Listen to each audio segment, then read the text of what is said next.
Hey Greg, let's talk bourbon. All right, Eagle Rare 12. So it's finally been released. My brother and I just got back about a week and a half ago from a trip to Kentucky. Had a great time. Hit a lot of spots there on the Bourbon Trail, and that included stopping at Buffalo Trace Distillery on Father's Day. We were in that hugely long line, massively long line. We were way out in the parking lot, way past the where people zigzag back and forth, and we were out across the street and in the other parking lot. So we were worried that we wouldn't get a bottle. We didn't know that Eagle Rare 12 was going to be released that day, but we had a strong suspicion. And in fact, it was my brother's thought, and he was right. And indeed, they released Eagle Rare 12. So fortunately, we were worried about it, but it was nothing to worry about. They had lots and lots of bottles. It was easy to get one. I think thousands of people behind us still got a bottle of Eagle Rare 12. They had plenty. So you've probably by now seen, it's been out there for a little while.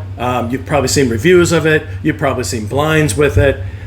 I will tell you that, a lot of these blinds or these reviews have been saying that it's a darker, deeper version of the 10.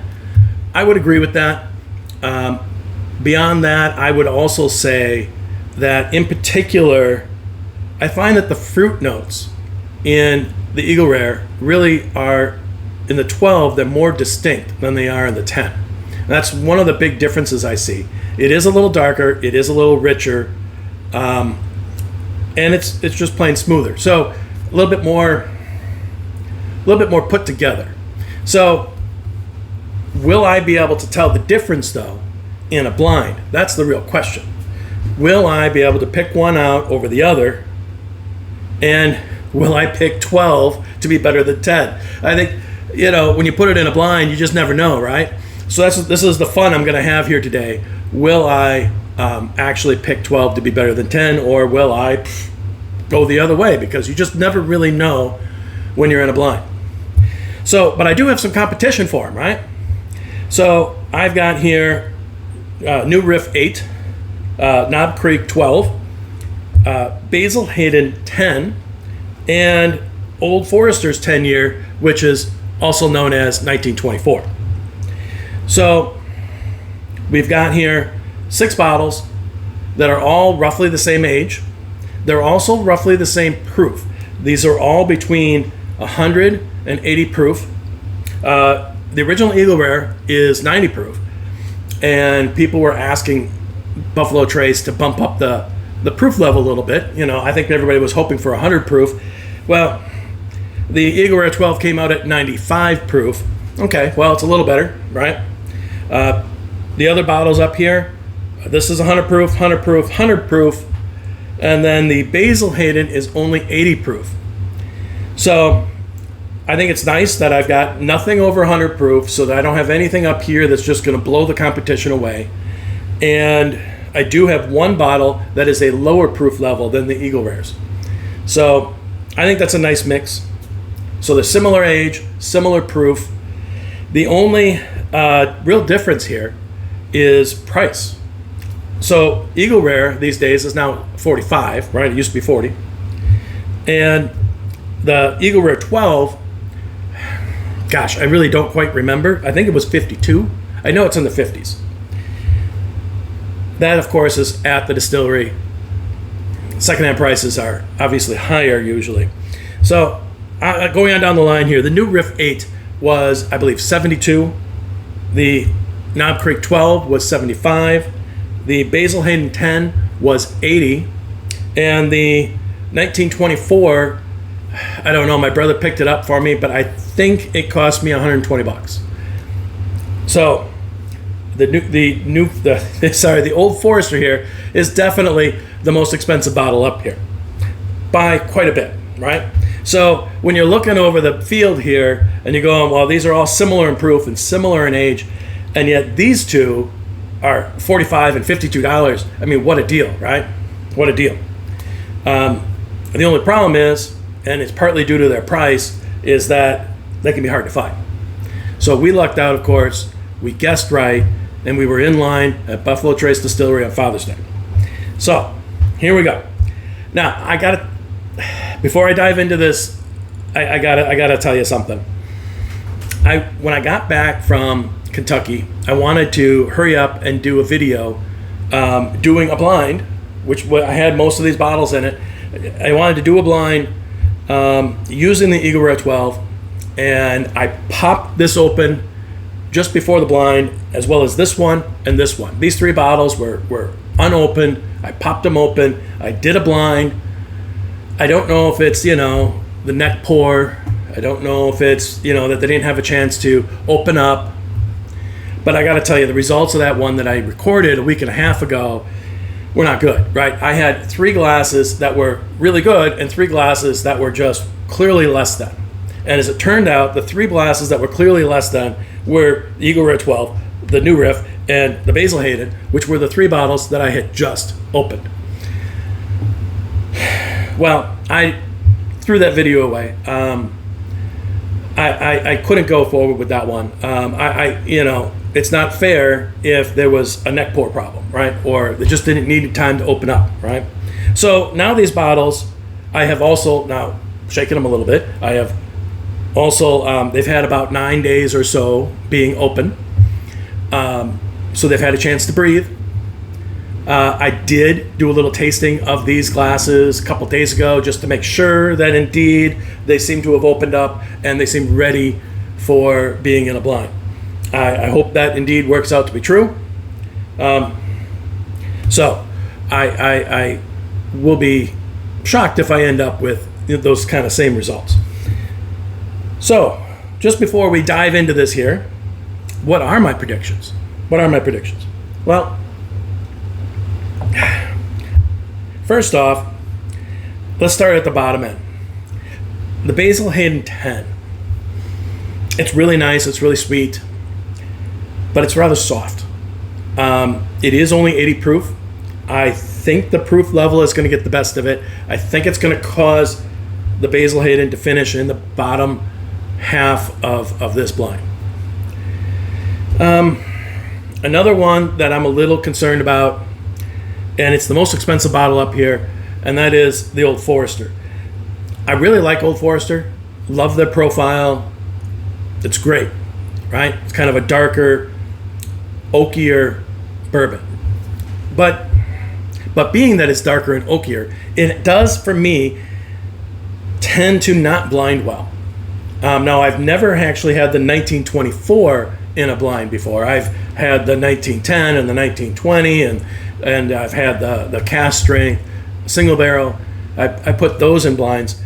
Never done the 1924 before, but history would say that, that oakiness is going to catch up to it when it's being compared to lighter, sweeter bourbons. And so, even though it's the most expensive bottle up here, even though it's a really good pour, I wouldn't be surprised if it finishes in the bottom half. The New Riff. I think it's good, but it's not that good in this company. I think it's going to finish somewhere in the middle. As far as the 2 Eagle Rares go, I think I will pick the 12-year as being the superior pour over the 10-year. Don't know, but I think that's going to happen. But I don't know if the 12-year is necessarily going to win. The one bottle up here that I think could give it a run for its money and could win is that Knob Creek 12, which I think is also really good. So we're just going to have to see how it plays out. Those are my predictions on how this might go. And I have the bottles numbered from 1 to 6. And I have glasses over here that have those numbers underneath, which of course I can't see. And they're already all mixed up. I can put them out here in any order because it doesn't really matter. And I will refer to these glasses as A through F. And so with that, let's finally dive in, right? Probably tired of me talking here. Well, this is really nice. Decently strong nose. Is that apple I smell? some vanilla, some caramel. Is that apple? I don't know. Is that pear? Touch of melon, maybe? I don't. I'm having a hard time wrapping my head around it, but it's definitely sweet and fruity. All right. Glass B.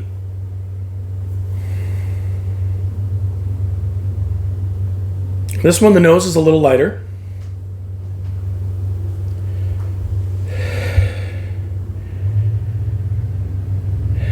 Seems a little malty, a little bready.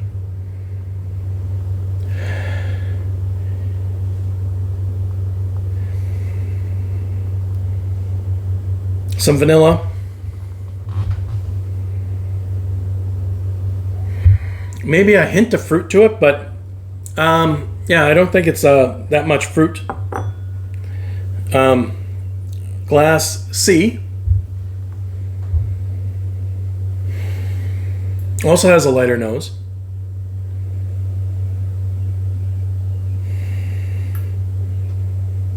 Smells a little darker.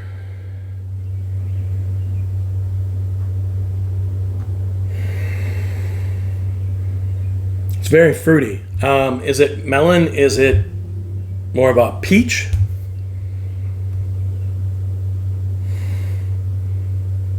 Somewhere in there. With some caramel. Smells good though. Glass D.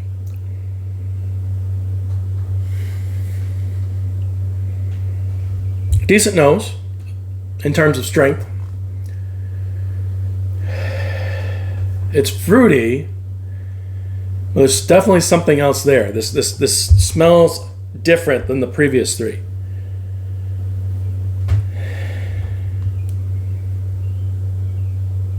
Maybe some pear, some vanilla, some spice.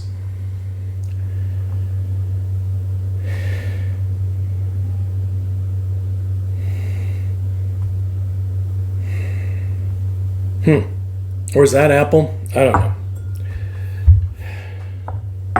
Glass E.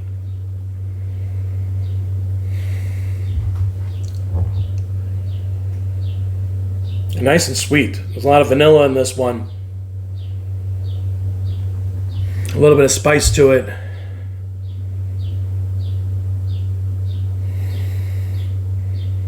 Might be a little apple to it. Apple or pear.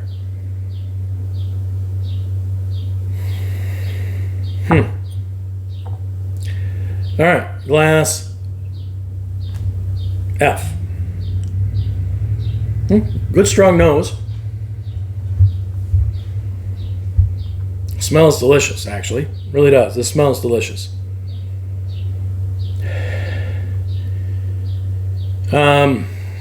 It's fruity. It's sweet.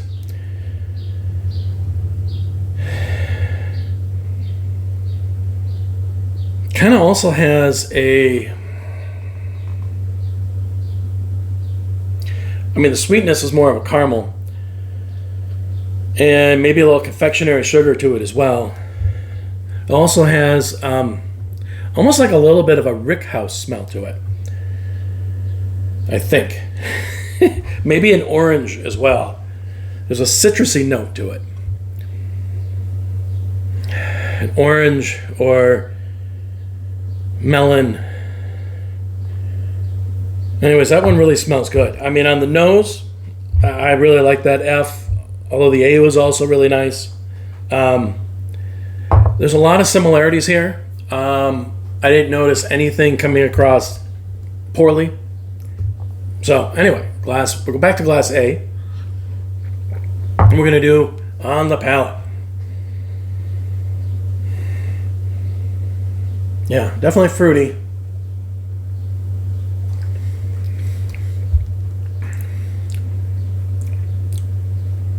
It's light, sweet.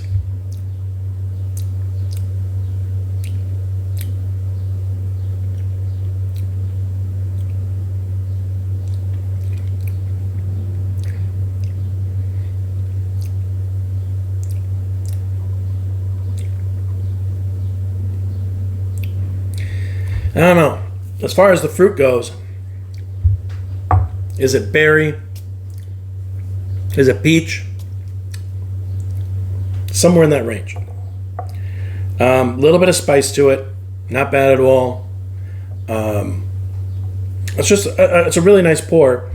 It does have a little bit of an aftertaste that I'm not thrilled with.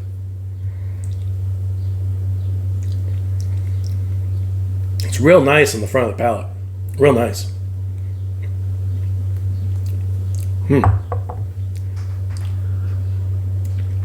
Let's go with glass B, shall we?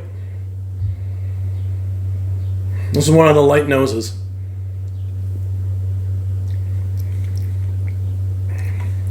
But it's not that light on the palate. The palate's got nice flavor to it. Sweet. Honey. Vanilla.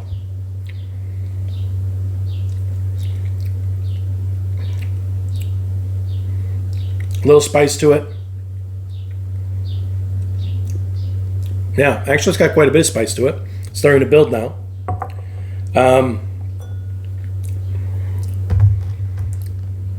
Not a lot of fruit to it. There might be a little there. I think there might be a little. But it's very vanilla cream, almost like drizzled with honey or confectionery sugar or something. It's very sweet. All right, glass C.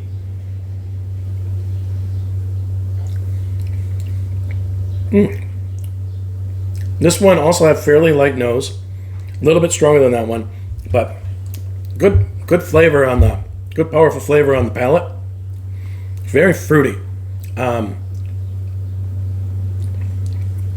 It's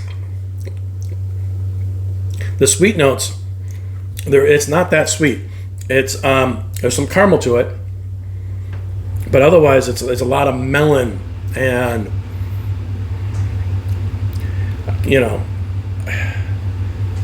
like a muskmelon,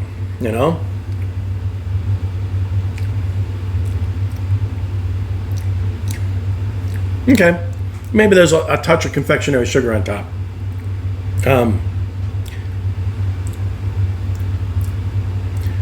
A touch of spice. My mind wants to go to cinnamon as well. I'm not quite sure. I'm going to hold back on that. Not quite so sure that there's a lot of cinnamon in it, but it's very tasty, but it's not. It's kind of down the spectrum a ways, especially coming off of glass B, which was very sweet.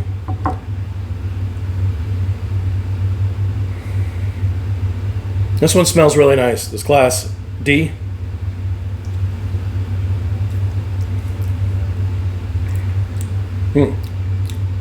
Very tasty. Lots of caramel. Lots of caramel.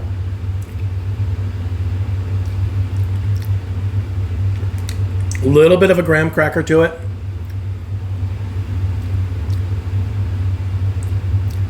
A little drying, to be honest. And then it's got some deeper fruit flavors. Again, kind of, I don't know if it has to do with the fact that I just came off of that other glass, but I'm getting kind of that muskmelon in there, but I'm also getting something else.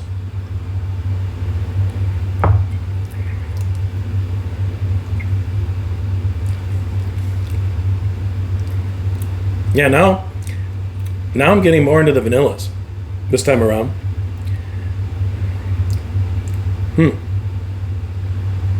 And the fruits are more up into the berries. Huh. Interesting.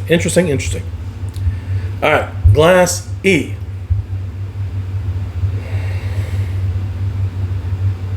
Kind of a lighter nose.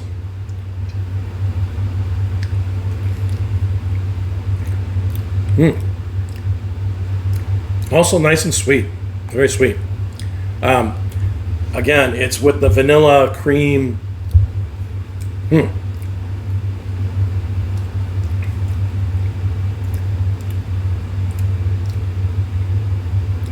But there's some spice to it.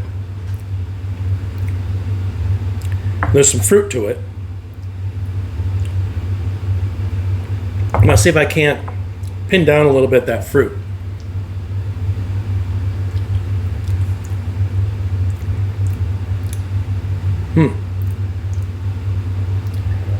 Almost a butterscotch. And then the fruit is kind of a somewhere from pear to peach, somewhere in that range. It's really good. Now, because I got the vanilla cream in B and in E,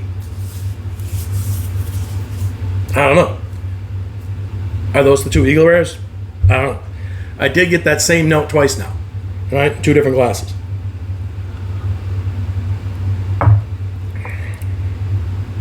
Glass F. Oh, this is good. I like this. Not sure what it is. It's a little darker.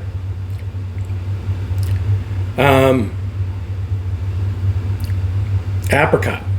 That's what comes to mind. It's very fruity with, I don't know, like a vanilla caramel drizzle.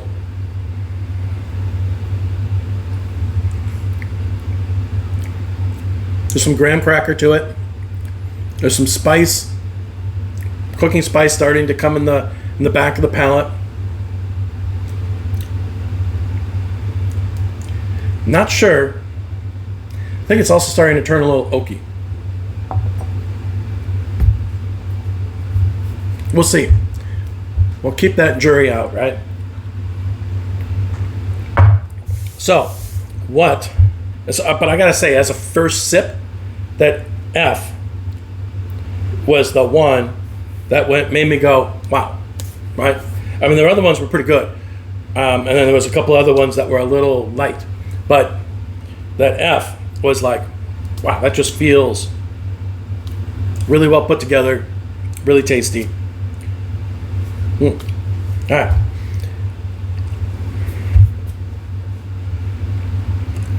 Well, a little cheese there to help reset the palate. Now it's time to eliminate somebody, right? These two here were light. And I'm going to start there. It's tough because, I mean, yes, these were a little light, but I enjoyed everything. Everything was good. I didn't notice a fatal flaw in any of these glasses. They were all good. This one, I thought, just didn't have a lot of high notes. It was more hanging out in the fruits. And this one, it just was the lightest of the bunch.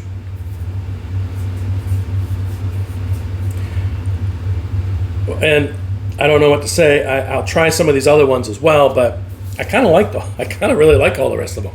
So let's dig in.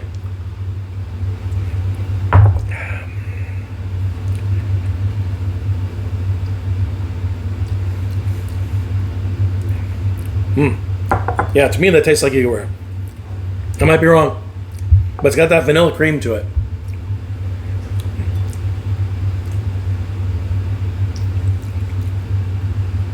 This one's stronger, fruity, but it's missing. It doesn't have much on the top of the register. You know, it doesn't have that sweetness on top.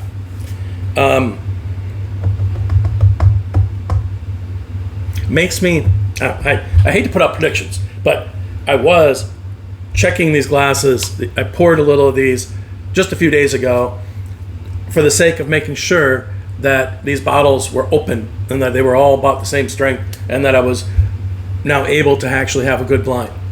And that also helped give me a little bit more familiarity with these. And that profile that I just listed here for C kind of reminds me of the New Riff. I might be wrong. Could also be the Old Forester, but it to me it seems more like the profile of the New Riff. And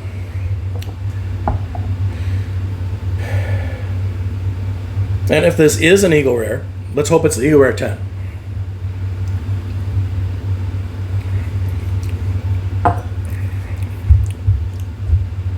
It's really tasty though. I like that glass. It might have the weakest nose. I mean, I gotta tell you, I can barely smell it. Gotta really stick my nose up there. There, I can smell it. And how do I not penalize it for that? This is the other one I thought might be had similar notes, but the nose is stronger. It also had a little bit more flavor to this glass, I think. Well, let's give it a try.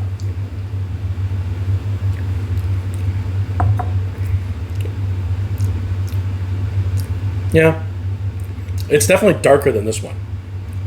Who knows? Maybe I'm wrong. Maybe it's not an Eagle Rare. But this one is a little bit darker than that one. It's got the fruits come out more. Kind of reminds you of what I said earlier. But, you know, about the difference between 10 and 12. But I could be totally wrong on this.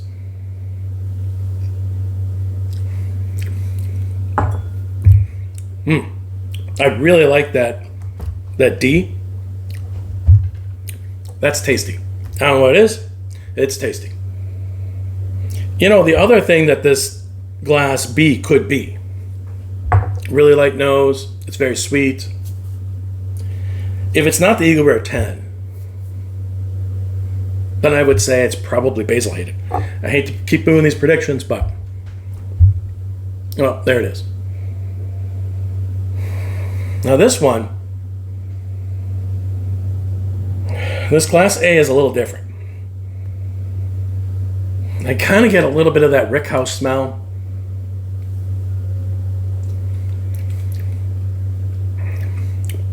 It's fruity, but it's sweet. I have ideas of what that could be. Although right there, I just kind of got a blast of vanilla. Vanilla, creamy vanilla. Again,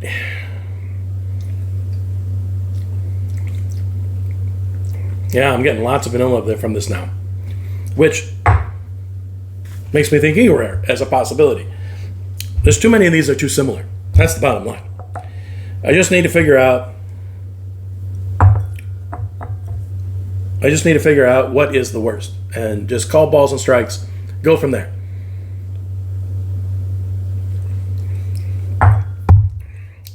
I still really like that F. That's really good. Wow. And I'm starting to think that because I got a little oak out of it before, I'm thinking it might be the 1924. I could be wrong. Maybe I was wrong about maybe I'll find a bigger oak flavor in one of these other glasses as I go along. But whatever it is in this Class F, it is currently my front runner. It's really nice.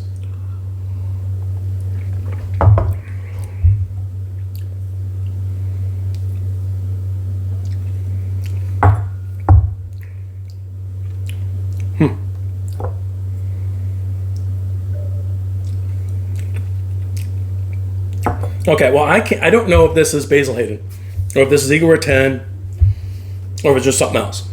But Glass B, it's just got to go. The more I bounce around, the weaker it feels in comparison to everything else, which actually makes me think that it's not an Eagle Rare. It makes me think that it's a Basil Hayden, because Basil Hayden has those similar profile, right? Basil Hayden's more of a vanilla and an apple, and it's very light. So I get a ton of vanilla out of this glass, and it's very light. So I haven't really necessarily found the apple, but anyways, it's pretty clear to me the Glass B is in last place, 6th place. All right. There really wasn't a lot of competition there. I wanted to give it its due. I wanted to put it up against the other glasses one at a time and try it out. And, you know, I didn't want to necessarily jump to conclusions, but all it did was illustrate that glass is the lowest. And I'm coming around to the idea of correcting myself and saying I'm increasingly not thinking it's an Eagle Rare. I'm increasingly thinking that that's Basil Hayden. So we'll find out in the end, won't we?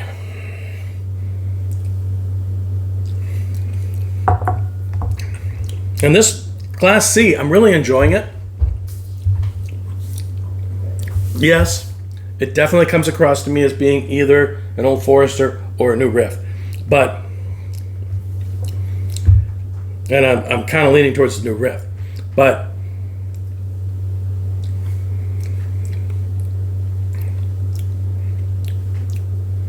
I don't know. I mean, who knows? It could be Knob Creek too. But, I don't know. It just seems to be not as well-rounded as a lot of these other ones. Like I said before, it's missing the high end. It doesn't have a lot of sweetness to it.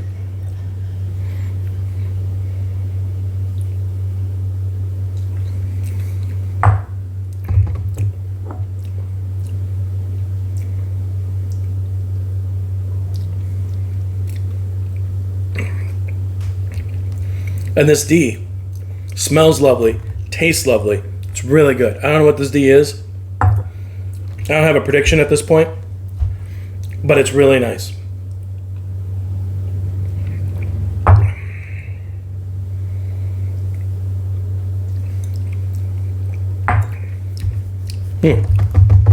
That's really good too.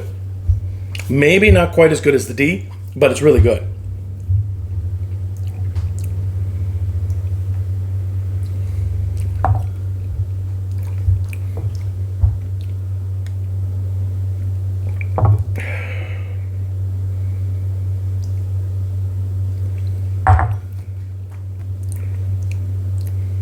Okay. Well, I'm going to say that at least here, it's going to be one of these three. And I'm starting to have the flavors starting to run together again.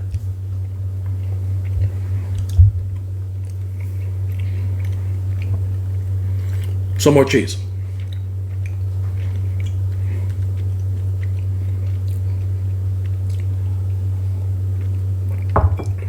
Hey, by the way, we've got a little time here. If you were also on Father's Day out there in that massive line at Buffalo Trace and you got yourself a 12-year, leave me a comment. Love to hear your story about it. We had a blast. Met a lot of great people in line. It was just a really good time, even though we were out there for hours, of course. Got rained on.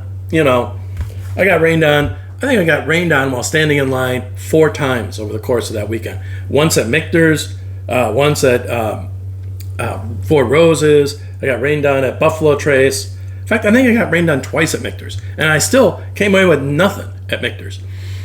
Four Roses, I did get one of those 15-year single barrels. Haven't opened it yet. I hope it's good. My brother's a big Four Roses fan. For me, it's good.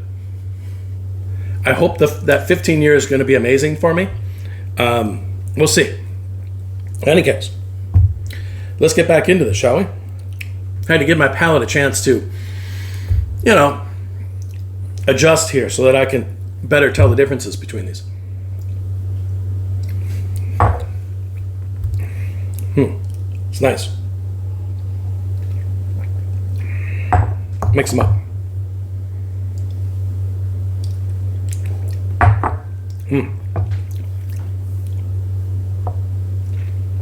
Spicy though.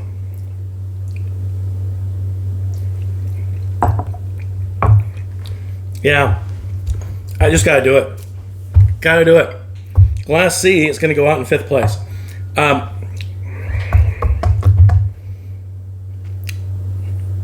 I just told you twice already. It's the same reason. It doesn't have enough high notes for me. I don't know if that's Old Forester or if it's New Riff, or if I'm just way off base. But yeah, it's clear to me. I taste them in different orders, and it just keeps coming up with the same answer. So let's move on.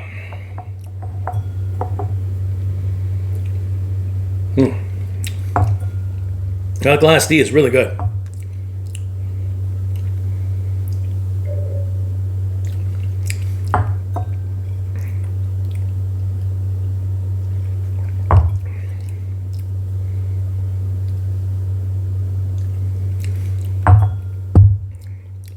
That glass F is really good.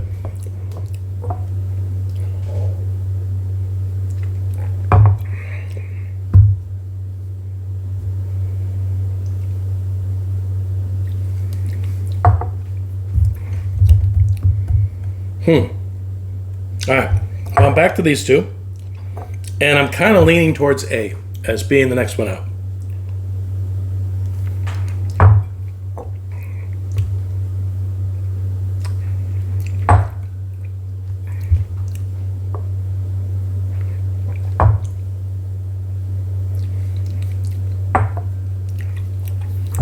Yeah, I'm going to go with A in fourth place. It's really nice and sweet. It's another glass that I think has the potential of being one of the Eagle Rares.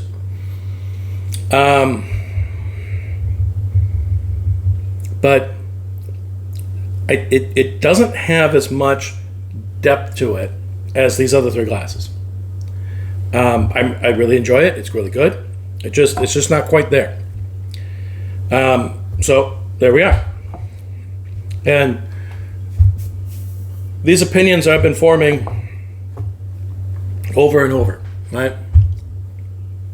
I keep trying to confirm them, and it keeps coming out the same pattern. Just like right now, I'm definitely leaning towards the E as being the next one out because I'm really enjoying D and F. I mean, D and F, in this lineup, they're the two bangers. Now, are they the bangers? Like, well, probably not. I've got some really, really good stuff on my shelves. But as far as, these age-stated lineup here, yeah, these two are really good, D and F. All right. Gonna go with it first. It usually helps to be first. Oh, what a nose.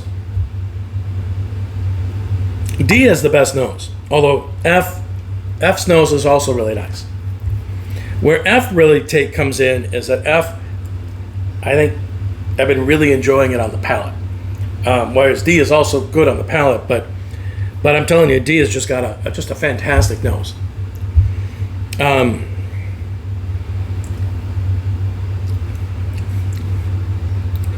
It's nice, light, sweet, vanilla, fruity. Do I get a little nutty? Maybe.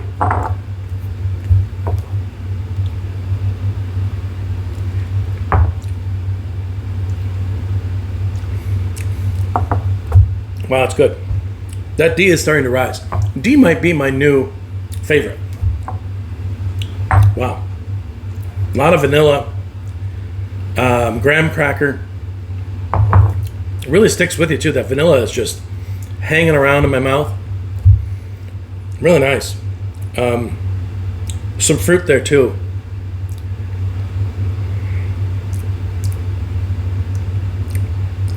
Yeah, I think I said it before, somewhere around apricot, maybe down to the melon, somewhere in that range. And I'm almost out of water.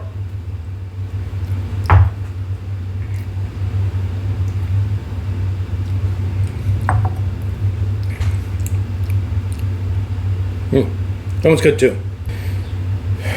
So, where am I at with these?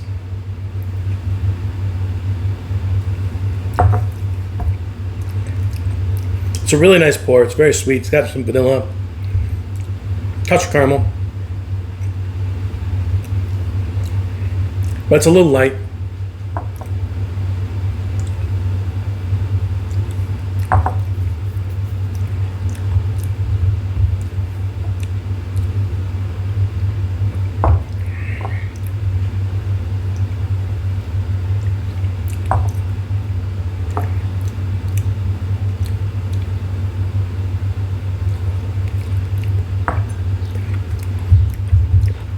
Well, okay. I'm going to tell you right now. One last check.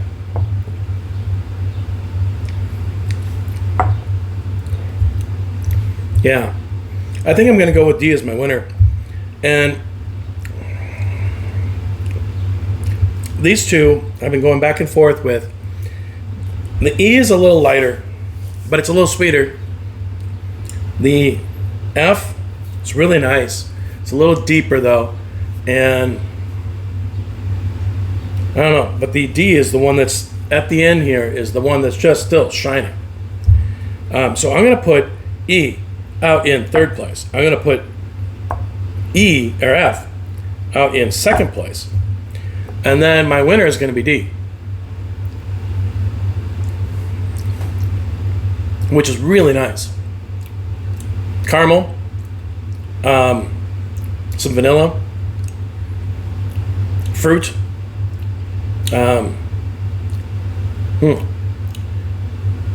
It's creamy. The fruit's kind of more in the peach, apricot. But you know, I almost still get some of that melonness to it, and do I get some pear to it? So I think there's a couple of different fruits going on in here.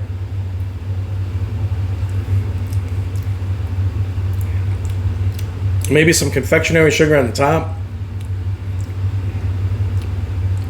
It's really good. And in the end, it's the one that was left standing. It's the one that shines while the rest fade in comparison to it. So now we have to find out what the one that is. But first, we're going to start in sixth place. I don't know. I had thought it might have been Eagle Rare 10. Then I thought, no, I think it's a Basil Hayden 10.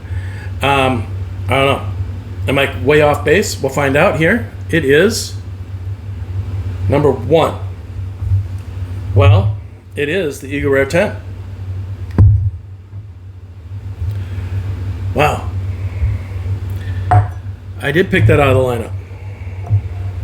Now, if that's true, then the one that I also thought had that in the beginning, had that vanilla cream note was E, which is in third place. We'll see if that turns out to be 12, because they did have similarities. All right, but now this is what Glass C was in fifth place. Number 4. Wow. To me, this is a real upset. This is a real upset. I really have a hard time believing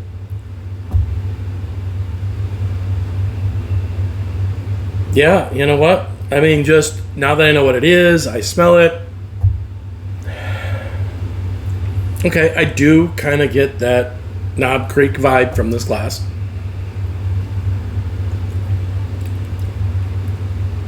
I just never realized how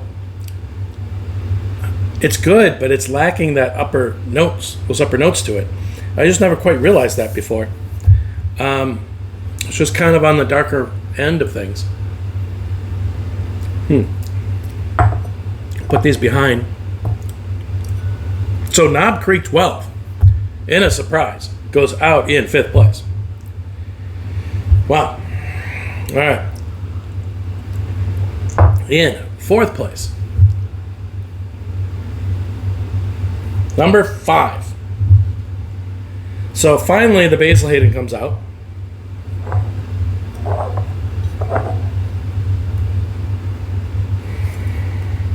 This was letter A.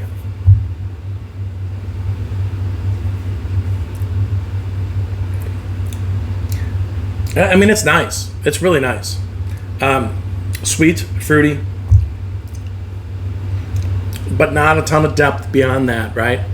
It's just, I'm just really surprised that at 80 proof, this could keep up with the 100 proof Knob Creek, you know, and the 90 proof Eagle Rare. Wow. I'm dripping on myself. All right. Well, now we're on to fourth place, which was Glass E. So again, is this the other Eagle Rare? 2. It is. Wow, did I pick those out, huh? I said that they both had that vanilla cream flavor to it. Boom, there it is. Although the 12 is indeed, it's just more interesting. It's a little darker. It's got greater depth to it than 10. It's just a really nice pour. But it couldn't hold up to the last 2, and I am shocked that I am shocked that New Riff is still up here. Not surprised, sort of. I know I said that I thought the Old Forester might not do well, but this is an expensive Old Forester that's up here. Wow. And in fact, I think this is going to be the Old Forester here. I think that in second place, Glass F, I think that's going to be the Old Forester. Remember, the first time through, I said that it was a little oaky, which is the tip-off, right? Here we go. No, I am totally wrong. Ha! There we go. See, this is why I do these things, because you just never know. All right, it is number 3, which is New Riff. That's New Riff that I was really enjoying in the beginning. It had a strong nose. It did get a touch of oakiness to it, which is why I thought maybe it was the Old Forester. What really surprises me is that this Glass D, I never once said it's oaky. That's really surprising me. So the New Riff, and I was criticizing the New Riff earlier, thinking that it was way down here, and it was actually the Knob Creek. Yeah, I mean, that's good. This New Riff is good. No two ways around it. That glass, number 3, that New Riff is good. And our winner, which it should be because it's the most expensive bottle up here, right? Should be. Number 6, 1924, also known as Old Forester's 10-year, right? Gonna move these back, get them better in the camera view. There we go. Oh, it's just lovely. It was good the first time around. The New Riff, early on seemed like the favorite. But then as I went on, I mean, it was just unmistakable. This Glass D just kept shining. And the others faded one by one.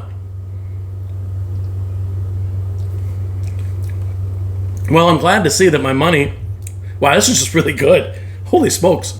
This 1924, I know that, people criticize it because they say it's not worth the money. And I'm going to have to do... I haven't done yet. I'm going to have to do a blind with all the Old Forester products and see how it goes. And, this is only 100 proof. 1920 is 115, and if I throw in the single barrel cask strength at 125, this at 100 proof could get overwhelmed. But I gotta tell you, a lot of the other Old Forester products just really get too dark and too oaky for me. And this one did not. This one did not. Maybe because it's only 100 proof. Maybe. But I got a lot of sweet notes out of it.